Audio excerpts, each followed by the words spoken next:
Hey guys, what's going on? Sunny Shakawala here. Welcome to episode 2 of the SunShak show. Today's guest is none other than Francis Mangubat.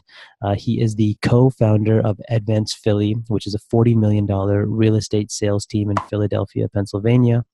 He graduated with a finance degree out of the University of Delaware, where he actually also did a Tedx talk. He enjoys the bar and restaurant scene in Philly, and he enjoys working out, playing golf, and squash. His his preferred method of contact is Instagram. You can find him at Francis Mangubat, Mangubat. Without further ado, here's Francis. Francis, what's up, man? How's it going, Sonny?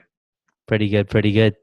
Thank you so much for taking the time out of your schedule. I know you're pretty busy running your real estate business, which we'll get into in a little bit, but thank you so much for taking the time. Yeah, happy and honored to be here. Thank you so much for the opportunity. And Of course. we're doing some more stuff down the road. Awesome. So tell us a little bit about who you are and what you do. So, Sonny, background about myself. My name is Francis Mangubat. I'm 24 years old. I live here in Philadelphia, Pennsylvania. And so a little bit about myself and what I do. I am the co-founder of the real estate team Advance Philly. We started that a year ago. It's me and my partner, Lawrence Resnick. We have 7 agents on our team and 2 employees. And this year we'll do 35 million in sales. Wow. And the goal is 50 to 60 million next year for 2019. And what did you do last year in sales? So last year was actually my very first full year of sales in the business. I was with the Attican group at that time. And so last year personally did about ballpark 10 million of sales personally. Got it. So you're obviously super young, right? You said 24. 24, and you've been in this business for about 2 years. So basically right out of college? Exactly right out of college. So my background out of the University of Delaware is in finance. I previously thought that I was going to get into consulting or work my way up the corporate path, but fortunate to have gotten started in the real estate business.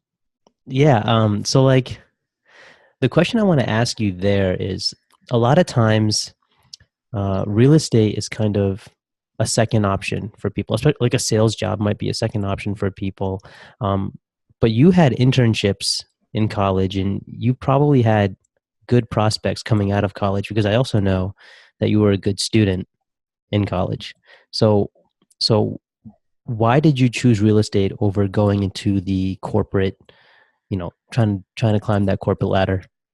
Yeah, so very good question, Sonny. I mean, the biggest thing, I did have a great track record at Delaware. I graduated with a 3.8 GPA, interned at JP Morgan. The biggest thing that I saw was my friends who were climbing down the corporate path, who were going down the accounting, audit, consulting roles. I was looking at what they were doing 5 to 7 years out of school, and I wasn't like really super thrilled or excited about that. Mm-hmm. So December of my senior year, I actually I was super bummed that I did not get a consulting role with one of the big 4 accounting firms in Rockefeller Center in New York. I was actually quite devastated. But anyways, it was kind of a blessing in disguise. My little brother that winter during Christmas break ends up giving me a $15 iTunes gift card. And I ended up getting a season of a $1 million listing LA. And that really intrigued me about the real estate business. And I just so happened to have like friends that were really successful in the business in New York, LA, and Palo Alto. And so I took the next couple of weeks to sort of pick their brain about the industry. I was sold on the industry. I chose Philadelphia over those 3 other cities because of the opportunity to build wealth and from a development aspect too, and owning rentals and investment properties and the city's not as tapped out. I think in those. Sorry, that's my phone. You're a busy guy. At least the time. It's totally fine, man. I know how busy you are. Yeah. Yeah, I like the opportunity of Philly, and what I really enjoy is that I actually got to reconnect with my family in LA this December, and so my mother's uncle, so my great uncle, this like really inspires me. He was, started in the gas station business in LA, like, came from nothing, and it ended up buying a property in Los Feliz for $40,000 and is appreciated to $2 million. I mean, I see Philly, seeing tremendous appreciation long term over the next 30 to 50 years, and I'm really passionate about this market. So so you mentioned your family here, and we're both of Asian descent, right? And our parents are education and then the sure thing. So what did your parents think about you going into real estate sales and foregoing that, secure job with the 401k and the promotions every 2 years? What did they say? Yeah, you know what? My parents, my dad told me that I don't think he was really supportive. I think we're very opposite in where I'm very aggressive and they're more so really, really conservative. So my dad actually told me, yeah, you should, go take a full-time offer somewhere, maybe do real estate part-time. Right. However, I saw that my first mentor in the business, did 30 million in sales himself personally, his best year in the business. He had 100 million a year sales team at one point, and my buddy who introduced me to him was doing 10 million a year pretty consistently. And what I thought was, there's these real estate agents that are working really hard at what they're doing, but they're almost they're earning more income than my mother does on an annual basis being a doctor. So that's where I saw it was just a good fit for my personality and my skill set and the person who I was. And I enjoy selling and building businesses, and I'm comfortable taking calculated risk. Right. So you mentioned a mentor of yours that did $30 million in sales, and I think that's super important that you took that into consideration before diving into this. You also gave a TEDx talk on the topic of mentors. My first question is, how the hell did you get a TEDx talk? Like, how did you get that opportunity? Yeah, you know what? So there's a professor at the University of Delaware, Dan Young, and I didn't personally have him, but he had a couple like super super sharp students that were friends of mine that were in the entrepreneurship program, and I ended up having a conversation with him my senior year, just grabbing coffee. I heard he was friends with like Steve Aoki and a couple other big names, and just wanted to pick his brain about life and the businesses that he has. And he just asked me if I wanted to do it. So And that was it. He just kind of put it on the plate for you, and it was yours to eat. Yeah, really funny thing about the TED Talk.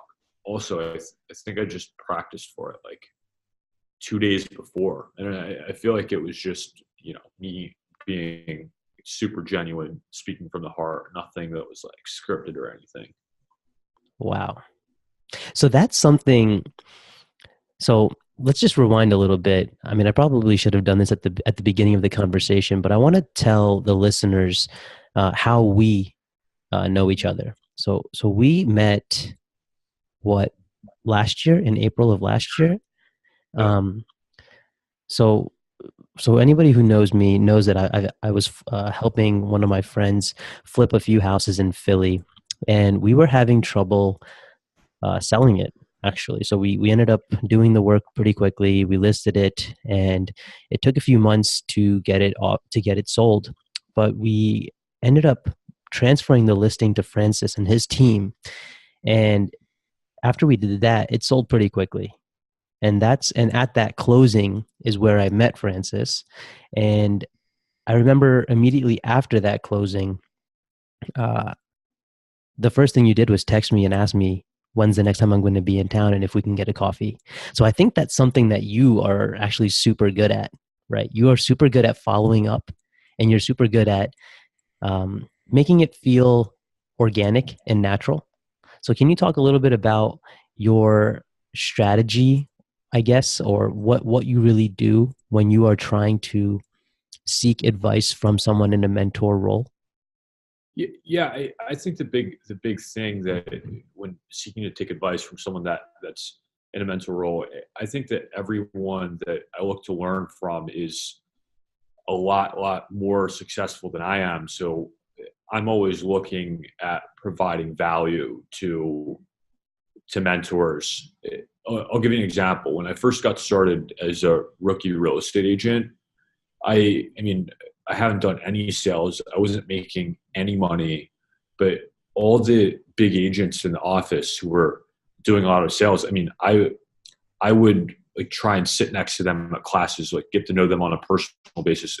And I would always be inviting them out to like lunch, dinner, happy hour at some of the nicest spots in the city. And I would always take on the check. And I mean, I'm grateful for them for taking the opportunity to sit down with me.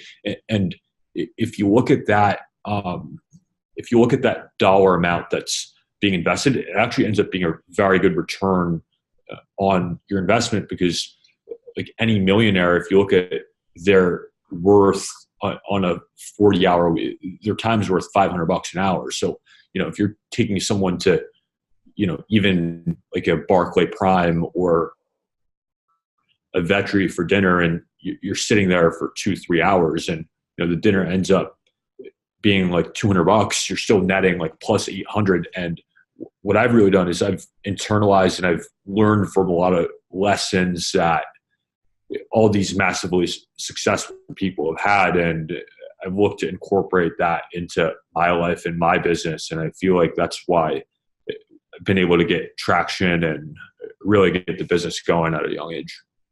Yeah, that's another thing that I wanted to get into was your no cooking, your no cooking policy.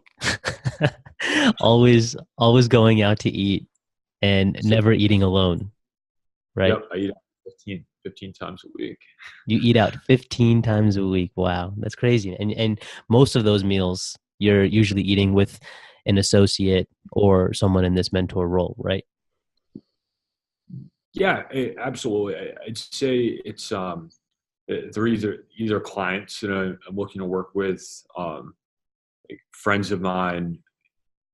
I mean, I think what's beautiful, the beautiful thing about living in a major city, and the beautiful thing about the real estate industry, is that in real estate, everyone needs a place to live.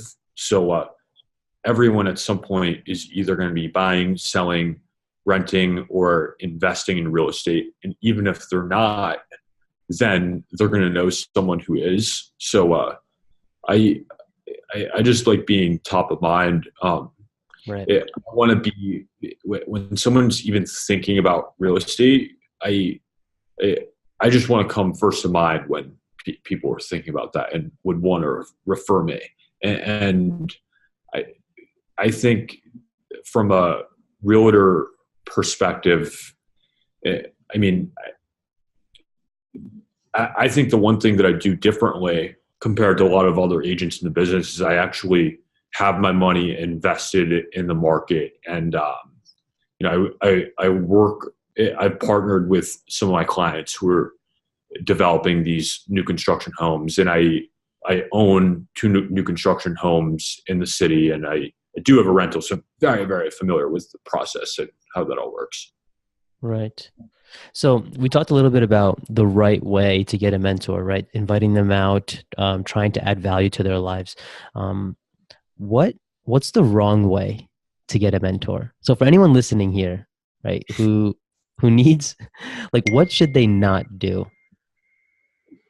I think that I think you got to be, I don't know, more casual first. And it's like, I think that when you are approaching a quote unquote mentor is like, you have to be like so serious about your business that they're going to take you seriously. Because if you're not serious at all, like how do you expect other people to take you seriously? Like I've had I've had a lot of people who have asked me to oh, would you like to go grab a cup of coffee, or would you want to go grab lunch? And for me, like I have like so many requests or whatever that I prefer to take the time with people who are very, very serious.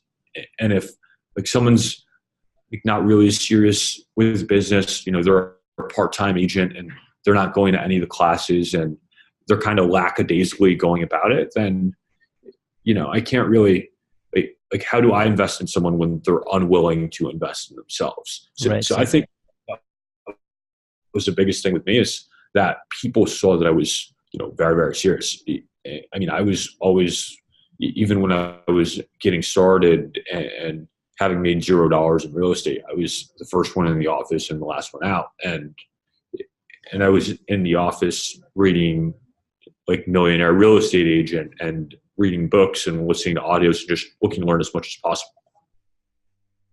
So it's more of like a help me help you mentality, making sure that you're in the position to be helped and you're willing to do the work to receive that help. Yeah, exactly. And I don't think that it also has to be direct. Also, like I've gotten some really great indirect mentors from just playing the game of golf, just being fun about that, or just grabbing a drink somewhere. I think it's a more casual. It doesn't have to be like a formalized thing.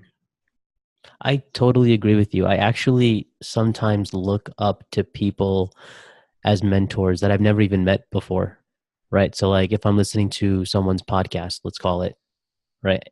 Let's say like the Bigger Pockets podcast, like the hosts of those shows. I've never met those guys, but I kind of look at them as mentors because I'm just learning from them like constantly, right? So you're right. It doesn't have to be one-on-one, face-to-face. It could also be indirect.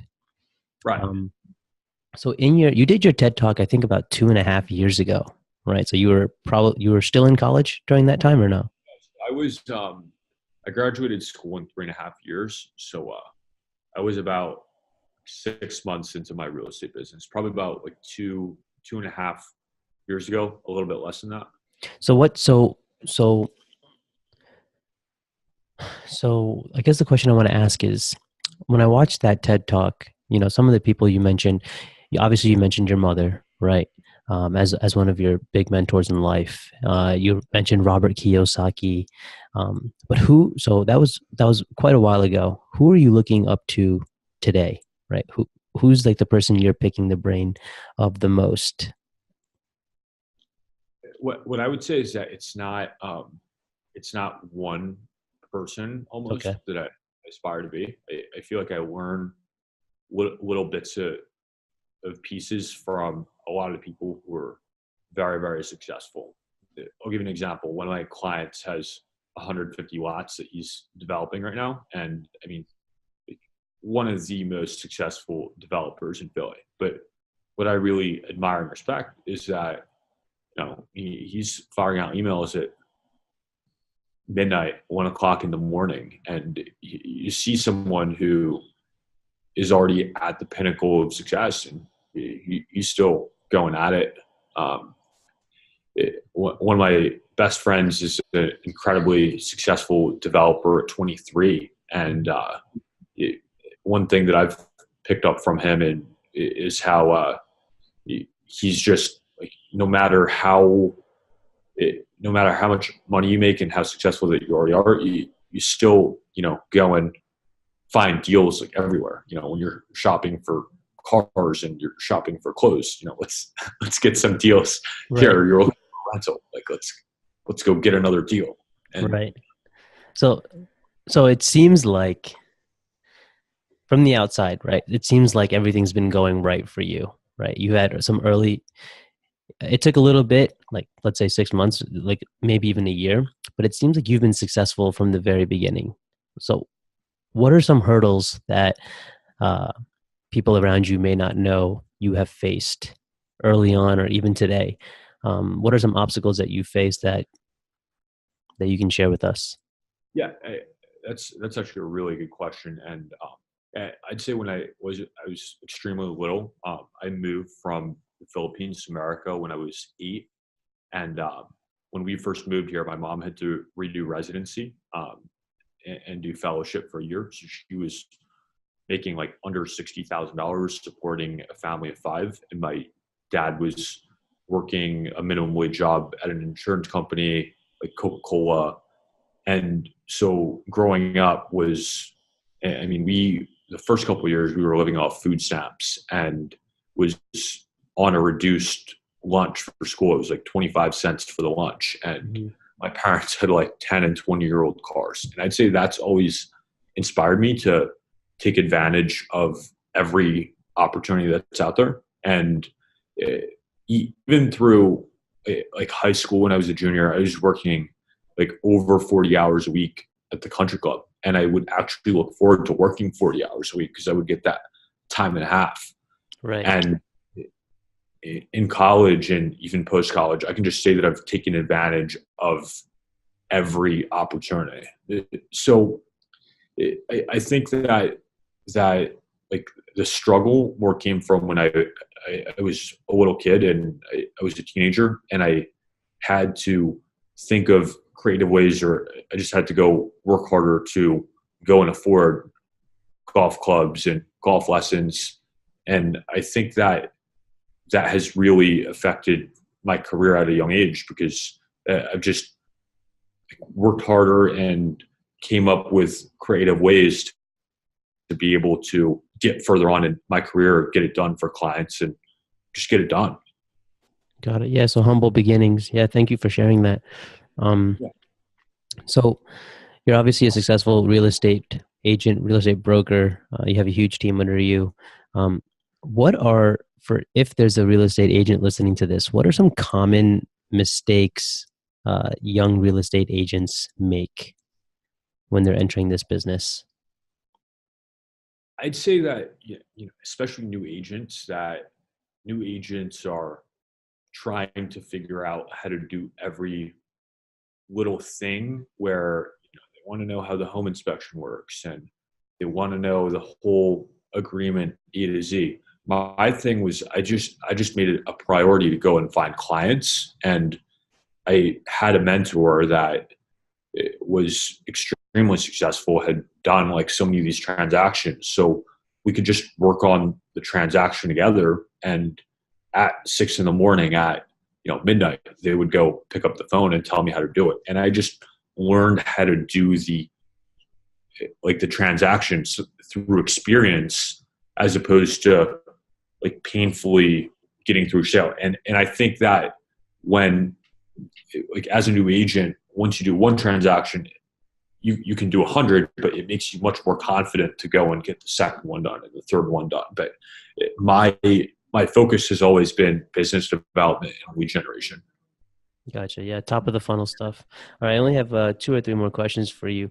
What these are like more rapid fire questions to get to know you a little bit better. What did the first 90 minutes of your day look like? First 90 minutes. So I go to the gym typically like 5:30, 6:15, and on the way over, I Uber from Brewtown, which is like an up and coming neighborhood, to the gym in Center City, but put Audible on, and that's typically 48 laws. Like right now, I'm listening to 48 Laws of Power. Hmm. So So that's actually, my next question is that ties in well to my next question, which is if you could read one book over and over again, which book would that be? Rich Dad Poor Dad, Robert Kiyosaki, all day. Sorry, what was it? Rich Dad Poor Dad by Robert Rich Kiyosaki. Dad Poor Dad. I actually told my little brother to go read that like this And weekend. was that like the first book on real estate that you read? I think it was the first book that I've ever read on being an entrepreneur and Hmm. the 9 to 5 mentality and the building wealth type of mentality. Yeah. I reread that book every single year. Actually, last year, my wife and I read it like out loud. Yeah, it was, and we like took notes along the way. It was pretty fun, like sharing that experience with her because yeah, I mean, I love that book too, man. So my last question here is, where can people find out more about you, about Advanced Philly? Yeah, how can they reach out to you if they need help? I'd say Instagram. Instagram. What's the handle? IG and shoot me a DM. Got it. It's just Francis Mangubat. So. All right, very cool. I'll have that in the show notes for everybody. Francis, thank you so much for taking the time out of your schedule, man. Yeah, Sonny, thanks so much for having me. It was a pleasure. It was an honor, and look forward to doing more stuff in the future. All right, man. See you soon. Cheers, dude. Bye. Bye.